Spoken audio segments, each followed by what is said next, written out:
I sit here, in this cramped and dark corridor of the submarine, my only company being the hum of the engines and the thud of water against the steel walls. With us in this underwater steel prison lies a secret that haunts me like a ghost. It all started a few weeks ago when we received orders to embark on a mission into the depths of the Atlantic Ocean. Our task was simple: maintain a strategic position and monitor enemy movements. But when we reached a certain point, something went wrong. We lost communication with command and got stuck at a depth where even the most experienced sailors feel terror.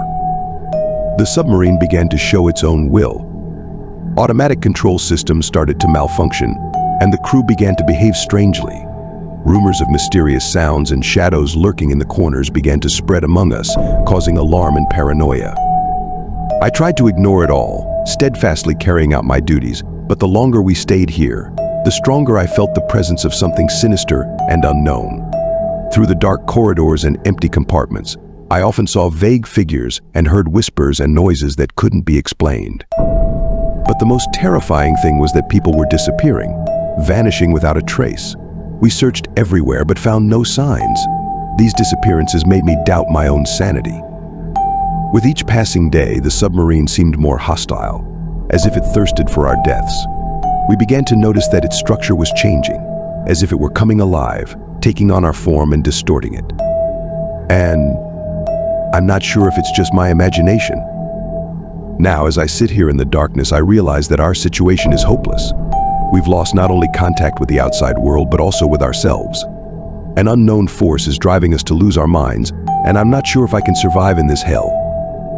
Perhaps it's just a nightmare that will soon end. But I feel that it's something much more frightening, something we awakened with our own hands. As the days dragged on, the sense of dread only intensified aboard the submarine. Each passing hour felt like an eternity, filled with uncertainty and fear. The once cohesive crew now seemed fractured, with suspicion and paranoia running rampant among us. I found myself haunted by nightmares, vivid visions of shadowy figures lurking in the depths of the submarine.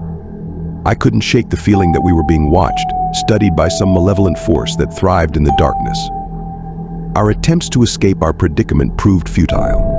Every time we tried to ascend to shallower depths, we were met with inexplicable malfunctions and system failures. It was as if the submarine itself was resisting our efforts to leave its grasp. The disappearances continued, each one leaving a gaping hole in our dwindling ranks. We held emergency meetings, trying to devise a plan to confront whatever unseen terror plagued us. But with each passing day, hope seemed to slip further and further away.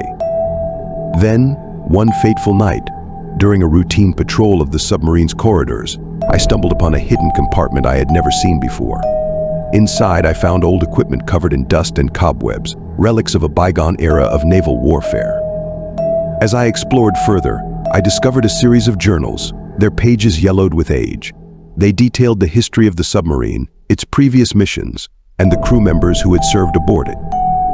But what caught my eye were the chilling accounts of strange occurrences, of crew members vanishing without a trace, and of the submarine itself exhibiting inexplicable behavior. As I gathered the crew to reveal my findings, a sense of unease hung heavy in the air. The dimly lit room felt suffocating, as if the very walls of the submarine were closing in on us. But I pressed on, determined to uncover the truth that lurked within these steel corridors. I began by recounting the history I had uncovered, the journals detailing the submarine's dark past and the eerie events that had plagued its previous crew. As I spoke, I could see the skepticism and fear etched on the faces of my comrades. But as I delved deeper into the mysteries of the submarine, something shifted within the crew. It was as if the revelation of the submarine's past had awakened a dormant courage within us, a determination to confront the evil that held us captive. We formed a plan, crude and desperate, but born out of necessity. We would explore every inch of the submarine, searching for clues and answers to the enigma that surrounded us. And if we encountered the source of our torment, we would face it head-on, no matter the cost. Armed with makeshift weapons and a newfound sense of purpose, we set out into the labyrinthine corridors of the submarine, each step filled with trepidation, every shadow casting doubt upon our resolve. But we pressed on, driven by the hope that we could break free from the grasp of the unknown. As we delved deeper into the bowels of the submarine, we encountered strange phenomena: flickering lights, unexplained noises, and fleeting glimpses of shadowy figures. But still, we pushed forward, determined to uncover the truth, no matter how terrifying it may be. And then, in the heart of the submarine, we found it a chamber shrouded in darkness, pulsating with an otherworldly energy. As we cautiously approached, the air grew thick with a sense of dread, and we knew that we had stumbled upon the source of our torment. But before we could react, the chamber erupted in a blinding flash of light, engulfing us in its brilliance. And in that moment, I knew that our fate was sealed, that we had unleashed a force beyond our comprehension. As the light faded, I looked around at my comrades, their faces twisted in agony. And in that moment of despair, I realized that our struggle was far from over, that the horrors of the submarine would continue to haunt us long after we had perished. When I regained consciousness, I found myself in a place unlike anything I had ever seen before. The surroundings were alien and surreal, a twisted landscape of shadows and echoes. I struggled to orient myself, to make sense of this new reality that enveloped me. Slowly, the memories of what had transpired aboard the submarine flooded back to me: the chamber, the blinding light, the overwhelming sense of despair. But as I looked around, I realized that I was alone. My comrades were nowhere to be seen, lost to whatever fate awaited them in the depths of the submarine. With a heavy heart, I set out to explore this strange new realm, driven by a desperate need to find answers. As I wandered through the labyrinthine corridors, I encountered bizarre and otherworldly creatures, twisted reflections of the horrors that had plagued us aboard the submarine. But amidst the chaos and despair, I also discovered traces of those who had come before me, remnants of lost souls who had succumbed to the darkness that lurked within this realm. Their voices echoed in the darkness, whispering cryptic warnings and dire prophecies. Driven by a newfound resolve, I pressed on, determined to uncover the truth behind this nightmare. With each step, I delved deeper into the mysteries of the realm, piecing together fragments of a dark and sinister history. And then, at the heart of it all, I found it the source of the darkness that had consumed us, a malevolent entity that hungered for the souls of the living. It lurked in the shadows, a writhing mass of darkness and despair, its eyes burning with an insatiable hunger. With trembling hands, I reached for the makeshift weapon at my side, steeling myself for the battle that lay ahead. For I knew that I was the last hope for my comrades, the only one who could confront the darkness and emerge victorious. With a cry of defiance, I charged forward, ready to face whatever horrors awaited me. And as the darkness closed in around me, I knew that my journey was far from over, that the true test of my courage and strength had only just begun. The battle against the malevolent entity was fierce and relentless. Shadows twisted and writhed around me, threatening to engulf me in their suffocating embrace. But I fought on, fueled by determination and a stubborn refusal to succumb to the darkness. With each strike of my weapon, the entity recoiled, its form flickering and wavering like a candle in the wind. But it fought back with equal ferocity, unleashing waves of darkness that threatened to overwhelm me. I called upon every ounce of strength and courage within me, drawing upon the memories of my fallen comrades for inspiration. Their faces flashed before my eyes, their voices urging me onward, reminding me of the stakes of this battle. And then, in a final, desperate push, I delivered a decisive blow, striking at the heart of the entity with all the force I could muster. For a moment, the world seemed to hold its breath, suspended in a moment of eerie silence. And then, with a deafening roar, the entity shattered, its form dissipating into nothingness like smoke on the wind. The darkness that had consumed the realm began to recede, slowly but surely, until all that remained was a faint echo of its malevolence. Exhausted but triumphant, I collapsed to my knees, the weight of the battle finally catching up to me. But even as I caught my breath, I knew that my journey was far from over. With the darkness vanquished, I turned my thoughts to my comrades, wondering if they had somehow survived the ordeal. With renewed determination, I set out to search for them, determined to bring them home, no matter the cost. As I ventured deeper into the realm, I encountered signs of life, faint whispers in the darkness, fleeting glimpses of familiar faces. And with each new discovery, my hope grew stronger, driving me forward through the shadows. And then, at last, I found them, my comrades, battered but alive, their faces illuminated by a flickering light.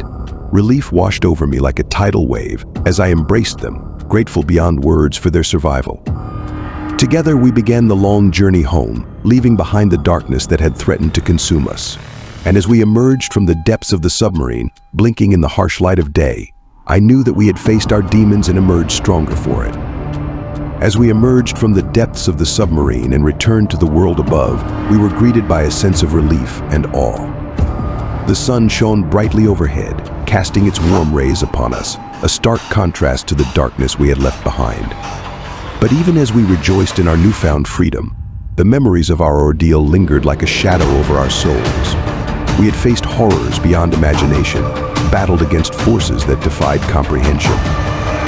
And though we had emerged victorious, the scars of our journey would remain with us forever. Together, we made our way back to civilization, eager to put the nightmare behind us and rebuild our lives. But even as we tried to move on, the events of the past haunted our every step, a constant reminder of the fragility of our existence. In the days and weeks that followed, we struggled to come to terms with what had happened, seeking solace in each other's company and the shared bond forged in the fires of adversity. And though the darkness threatened to consume us once more, we refused to let it win, drawing strength from the knowledge that we had faced our demons and emerged stronger for it. But even as we tried to move on, a nagging feeling lingered in the back of our minds, a sense that our ordeal was far from over. For the darkness that had plagued us aboard the submarine had not been vanquished entirely. It still lurked in the shadows, biding its time, waiting for the opportunity to strike once more. And so, as we returned to our lives, we remained ever vigilant, knowing that the battle against the darkness was far from over. But together, united in our determination and resolve, we were ready to face whatever challenges lay ahead, knowing that as long as we stood together, we would never be alone in the darkness. Years passed since our harrowing ordeal aboard the submarine, and yet the memories of that time remained etched in our minds like scars. We had moved on with our lives, building new relationships and pursuing new adventures, but the specter of the darkness lingered on the fringes of our consciousness, a constant reminder of the fragility of our existence. But as time went on, we began to notice strange occurrences, subtle signs that the darkness had not been vanquished entirely. Shadows danced at the edge of our vision, whispers echoed in the darkness of the night, and familiar faces seemed to appear where they did not belong. At first, we dismissed these occurrences as figments of our imagination, the lingering effects of our traumatic experience aboard the submarine. But as the signs grew more frequent and more ominous, we could no longer deny the truth. The darkness had returned, and it was coming for us once more. Determined not to let history repeat itself, we banded together once more, drawing upon the strength and courage that had seen us through our darkest hour. Armed with the knowledge of our past and the bonds of our friendship, we prepared to confront the darkness head-on, ready to do whatever it took to protect ourselves and those we held dear. And so, as the shadows closed in around us and the whispers grew louder, we stood firm, united in our resolve to face whatever lay ahead. For though the darkness may be relentless, we knew that as long as we stood together, we would never be truly alone in the night. And with that knowledge, we faced the darkness once more, ready to write our own destiny and carve out a future free from fear and uncertainty.